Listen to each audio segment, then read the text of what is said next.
Hi, Tim Blanchett with Divorce661.com, and today I wanted to talk to you about an issue and a question that a lot of people have, and that it keeps coming up. So I want to do another video and maybe hit it from a different angle so maybe it makes more sense.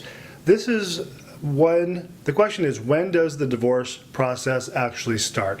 Many people feel that the divorce process starts when they file their paperwork. You fill out the forms, you take it down to court, the clerk stamps it, you have these conformed stamped copies, and you think, great, I've started my divorce, and in 6 months I'll be done. That is a common misconception that I'm going to attempt to clear up again and advise you as to when the actual process starts. So you have your filed papers. The divorce process officially starts, that 6-month waiting period starts when you serve your spouse. This can be doing it by mail and notice of acknowledgement of receipt, or when you have someone personally serve your spouse. That is the official kickoff of the divorce process.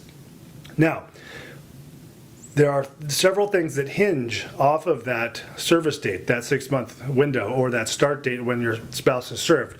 For instance, if you're going to do a default filing, meaning the other party is not going to respond the 30 days, look at your summons if you're wondering what I'm talking about. It says the other party has 30 days.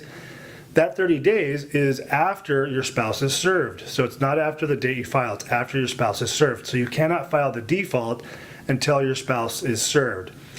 The 6-month window starts as of the date your spouse is served. So if you file your divorce papers and hang on to it for 2 months, the clock has not started ticking. So when your divorce can be finalized is going to be 6 months from the day your spouse is served.